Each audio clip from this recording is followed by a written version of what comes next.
From the KDLM studios in Detroit Lakes, it's Hodge Podge with Carol McCarthy, presented by Partnership for Health, and now airing on TV3.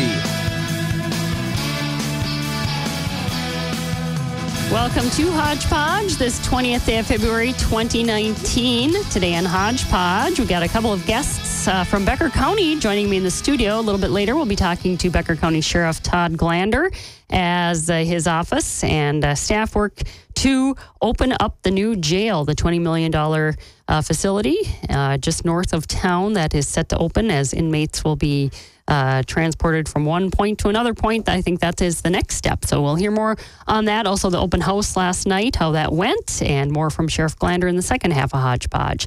First off, we've got Kevin Johnson from the Becker County Transit Program, Lakes Transit by Becker County, the head of the program in the studio, and he's going to update us on some new changes there and some more things coming down the pipe. And welcome, Kevin. Good morning, Carol. So we've got one bus that has the new graphics and the new look and the new name, Lakes Transit. Charlie and I were talking about that. We said, what is that new name? I said, well, it's Lakes Transit by Becker County now, going from Becker County Transit to Lakes Transit by Becker County. We're actually progressing pretty nicely. We've recently got 2 more buses done. So we hope to have all 5 of our buses done by the end of February. Okay. With 2 additional buses to get done in March. So, okay. But it's progressing nicely. We're getting to the point now. We're just about ready to start saying when we answer the phone, Lakes Transit, and making that next step. So things are going well. Okay. All right. So what is your fleet right now? Where are you at with the bus fleet? We have 7 buses. Fortunately, something that came up that we weren't expecting was the state of Minnesota awarded us another grant to get a new bus, another new bus. So, it's going to allow us to get our fleet current. For those out there that have ridden some of our 10 and 11-year-old buses that creak and make noise, it just gives us a chance to eliminate those. And the new buses are a little safer, more comfortable. Okay. Kevin Johnson heads up the Becker County Transit program called Lakes Transit. And we've got some new graphics out there. We've got the yellow and black checkered bus, along with the price on the bus, which I think is fabulous. $1.50. $1.50 for anything in town. Right. So anything over 5 miles, then it's $1.50 more. Okay. And then like a Frazee or a Lake Park, then it could be up to $4.50. Okay. So you're getting, you're continuing to pick people up, and the program is going strong through the winter months, but I'm assuming that it's going to be picking up speed, so to speak, as we enter into the spring and summer when people and kids will be out there needing rides here and there. And that's just to kind of let people know too. We have, last year we had quite a few questions on, how do I get my kid to baseball? Yeah. How do I get my kid to swimming lessons? We do all that. You can arrange every ride for those 2-week swimming lessons, and we'll schedule every day, pick them up, and no worries. Okay. All right. That sounds great. Yeah. So start making plans and give them a call and see what you can set up. So you've got the rollout of the graphics and the new look. You got a new bus in the works? Yeah, this new bus, we're actually going to go with a little larger bus again. Oh. And the reason for that is our school program, our after school program, 4 days of the week, that bus is packed. I mean, it's scheduled, we can't hold anymore. So I can envision next year that we're going to need a larger bus to actually accommodate taking kids to DLCC, to flyers, to taekwondo, to dance. That program's just building. Okay.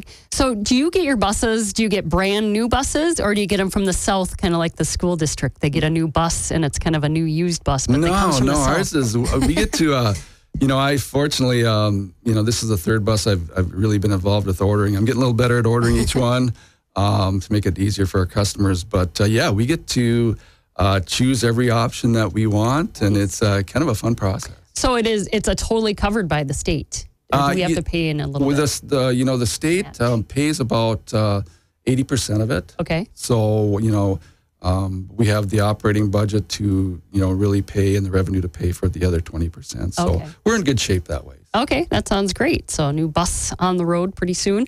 Also, you're looking at, you've got some more good news. Looks like you may be getting another state grant to help the operating budget. Yeah, this very recently came up, totally unexpected. We have a chance to actually, this grant came up, and it's I'm about 95% sure we're there, and we've got this grant that's going to be awarded to us. And it'll allow us maybe to open up some of our services, gives us a little more dollars for maybe, some facility improvements, but more importantly, it's maybe some additional routes. Maybe we can expand our Walmart route. Hopefully, maybe we can add another route at the end of the day. Maybe hopefully down the line we can expand our Saturday service rather than just 10 to 2. Maybe there's something we can do later with this operating money that we're going to get to allow us to do that. So it's just going to be a win-win. All right. Kevin Johnson heads up the Becker County Transit Program, Lakes Transit, as we're rolling into a new name and new graphics, a new look, and lots of possibly some more routes. So that's great news as we head into the busy spring and summer months as well. And winter, I mean, you're a service that doesn't quit. So it doesn't matter what season you're out there. Right. You're busy. When the snow blows and the car doesn't start, obviously our traffic just, right. Snowballs. Well, what do you do during these snow days too? Do you have limited service during the snow days? We try to go as long as we can. Okay. Unfortunately, there's times where, we really have to limit the service in town. Mm-hmm. We won't go to Frazee and that's more for the safety of not only our riders, but our drivers too. Right.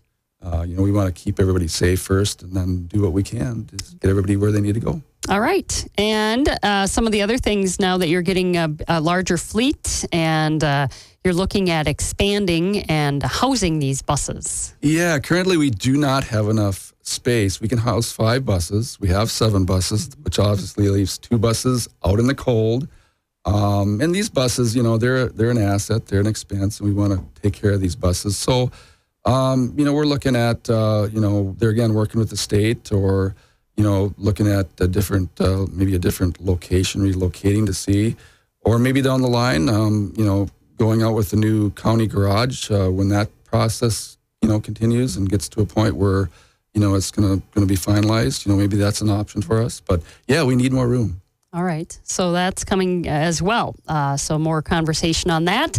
Kevin Johnson from Lakes Transit by Becker County, the head of that program. And Kevin, why don't you give us some information? Why don't you give out the number, in case people are listening and are interested? Yeah, I always like to end this with, we encourage everybody just to call us and let us know what the unmet needs are.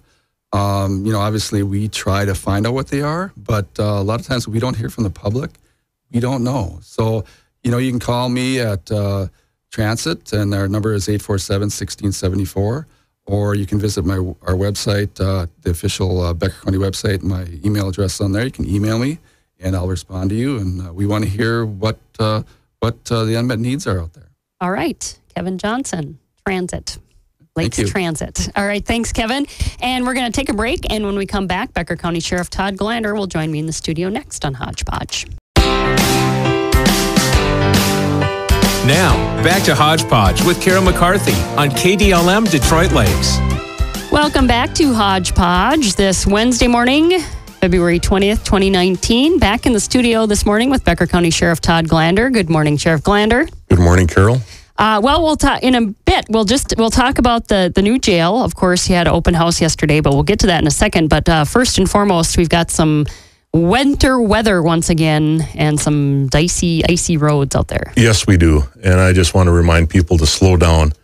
It's very slick. Yeah, it doesn't take much these days, especially with this weather, this snow, and the salt is down, but the snow just wreaks havoc with the driving conditions. Yes, it does. Right. And do you see a lot of people without their lights on too? Yes, we do. And I want to remind people when it's snowing or any type of moisture in the air, fog, get your lights on. Okay. It helps everybody. All right. So we're going to have snow, expecting 4 inches in our area today. And throughout the state, it's going to be some winter weather, not necessarily blizzard conditions, but a lot of snow and that wet stuff out there. So use extra caution heading out. Sheriff Glander, turning now to our jail. First and foremost, I guess, on one of the main things on your mind these days is the new jail. Yesterday you had open house. Yes, we did. Prior to moving the inmates over, opened it up to the public. Yeah, it was amazing. The open house was from 4 to 7, and we could have had it 3 hours longer. Really, it was absolutely awesome to see the people come out and walk through that. Right. Did you find any glitches as people walk through, or anything that? Probably the biggest glitch is we ran out of cookies. Okay. Which won't happen. We did not plan for that many people. And for those that didn't get a cookie, I apologize. Okay. All right. So the new jail, you've been working on for putting this together for a number of years, and the construction took about a year to construct this $20 million facility, 186 beds that will house maximum and minimum security inmates. That's correct. So our minimum security, which is on Randolph Road, that will be closed. All of our inmates will be brought back from boarded counties and will be under one roof. And some of the other things that you've been finishing up on within the last month or so, especially, is finalizing health care services for the jail, which is different than right now with the service that you have. That's correct. Correctional health care, they'll be right in the jail. They will be there 40 hours a week, so every day, Monday through Friday.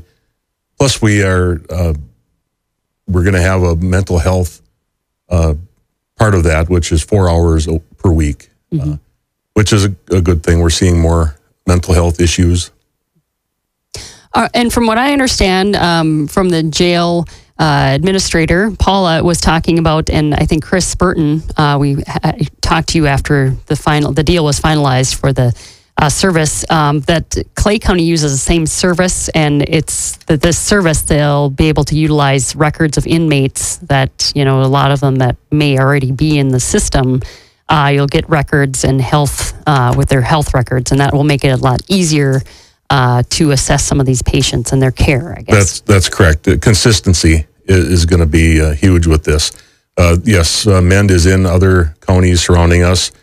And unfortunately, we see a lot of the same inmates as they do. So having that health care and they're familiar with these inmates will be huge for us also.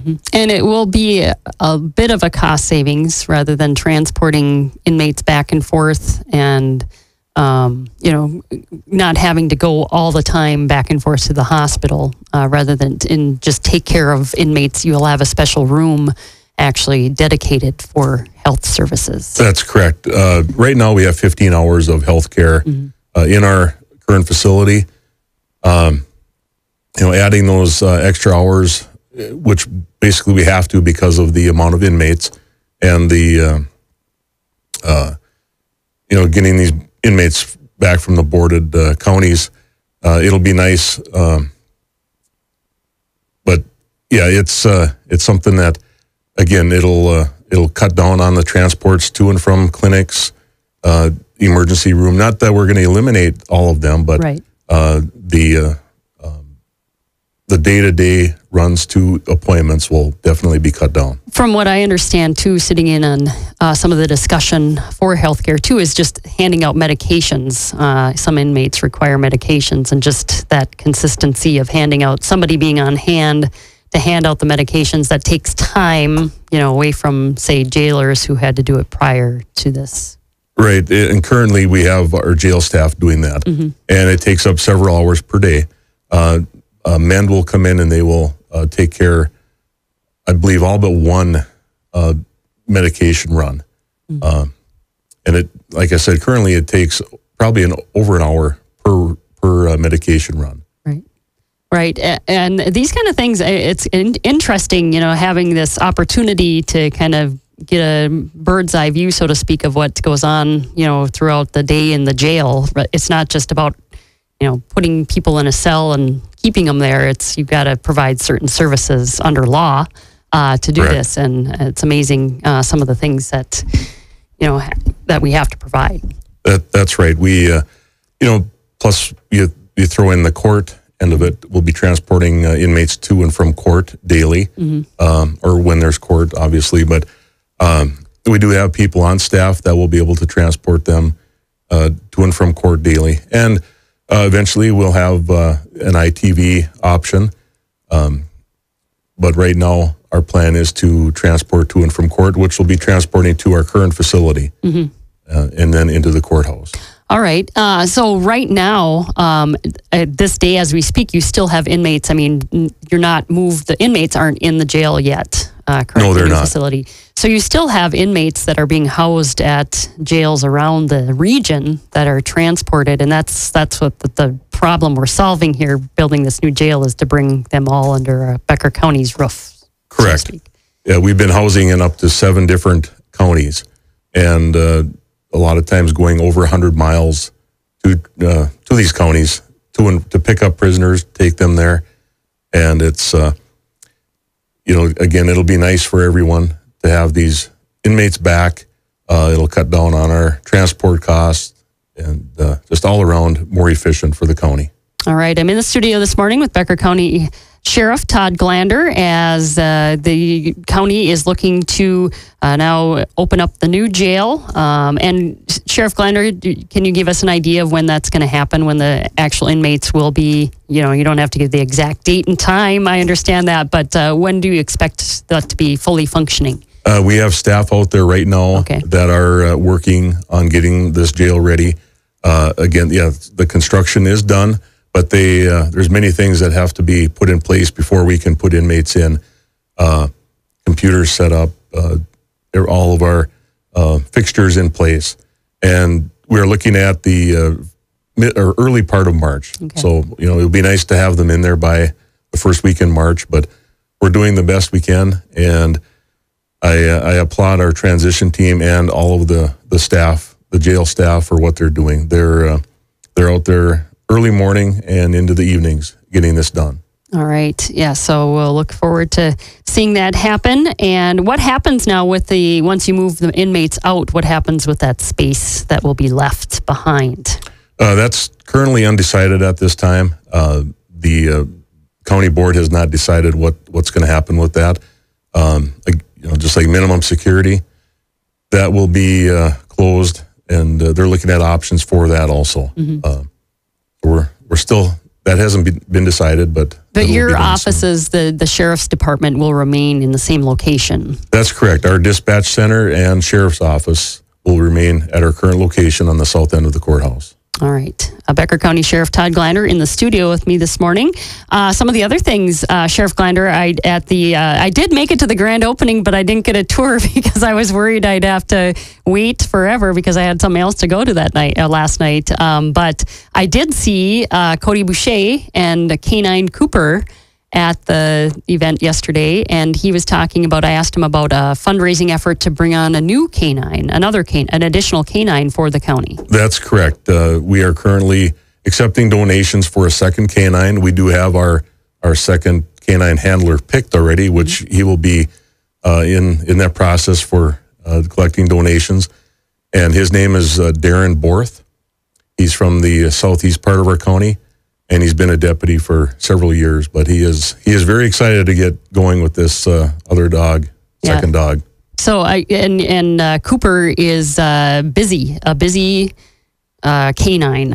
I have heard many compliments from other agencies that our team is a very good team, and I know they both work well together. They work well with our department and other departments.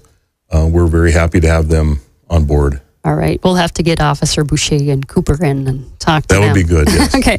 What is Cooper's main focus? There's some that are just specifically for drug dogs. There's some that are used for rescue. There's some looking to locate people. Does Cooper do it all, so to speak? He is considered a dual-purpose dog. Mm-hmm. So he is available for narcotics searches, apprehensions, suspect apprehensions, and also search and rescue. He is a very good tracker dog, and he's there for everything. And the new canine would be similar to what Cooper does? That's correct. Okay. We will have them trained the same way. Okay, so that's interesting. So the fundraising is underway, and I know there was a great community response for Cooper, and I'm sure that you'll get much of the same for the new K9. Yeah, it was an amazing response, and I know there's definitely a lot of interest there again this time. All right, Sheriff Todd Glander joining me in the studio today. Sheriff Glander, some of the other things that you are working with, I know the other day, because of the weather, you canceled the triad meeting, but some of the things that you work with, some of the organizations in the community and populations that you specifically work with are some of the older folks, the seniors in our area, always, meeting them and learning, what some of the things that they're dealing with as far as, I know that there's a lot of scams out there targeting seniors and such. That's correct. They are targeted immensely for scams, and it's not stopping. So we just want to get that information out to them and help them with how to avoid being a victim of a scam. And the first part of that is just basically making them aware of what to look for. Mm-hmm. So that is one of our main focuses for Triad. Mm-hmm. How often do you meet? Is it like once a quarter, or is it once a month? We meet monthly. Okay. And it's the second Thursday of each month. Okay. So you're looking for seniors to show up? And it's open to everyone, really. And it's usually at the courthouse? Usually at the courthouse. We have been meeting in other locations just to help with people so they don't have to drive, especially in the winter months. Right. And yes, we did cancel it this last month now because of the weather. But hopefully we won't have to do that much longer. Yeah, keep our fingers crossed there. Sheriff Glander in the studio with me this morning. Now, Sheriff Glander, the other event I had to go to last night was this event on mental health, mental illness awareness. And I know that you also have talked about treating mental health. It's a big issue in within our incarceration, within the inmate population, and in the courts that you see. And I know you've spoken out about mental health and welfare, I guess, so to speak. But I know that you were planning on attending that meeting last night, and you weren't because you were at the jail. But I was actually looking forward to that. Yes. But. Right, and it was a very good turnout. People ready to take on the issue and talk about this, and how it affects every aspect of life, especially the courts and jail. Right. And again, I think a big part of that is awareness for everyone. Again, our goal is we don't want to arrest everyone. We want to reduce recidivism. And part of that is just, again, being aware of mental illness and the resources that we have for those people in need of that. So hopefully we can move forward and keep working with that. All right. Sheriff Glander in the studio with me this morning and talking about some of the things working in the community. Yesterday also, I know you were in front of the board updating your equipment, which you come and talk to the board about in your budget, but you update your tasers and all that sort of thing yesterday. And what do you do with tasers when you're done with them? When we're done with them. Yeah, or how do you know that you're... So there's a taser... We have two different tasers right now. Mm-hmm. The company that makes taser actually they're phasing out one of the models that we currently carry, so they're no longer going to support that. Okay. And our goal is to have everyone with the same model, so everybody knows how to use the equipment equally, including our jail staff. Okay. Yeah, you have to keep up to date on all that stuff and have everybody trained on the same thing. That gets to be an issue too. Well, that's good to know. Some details with Becker County Sheriff Todd Glander. And Sheriff Glander, we're going to have to wrap it up for today. But I appreciate you coming in today and sharing some information with us. Well, thank you. I just want to thank everybody for coming out last night. It was a great response, and it's nice to know there's interest in this. Sheriff Todd Glander, and that's going to wrap up Hodge Podge for today. I'm Carol McCarthy, KDLM.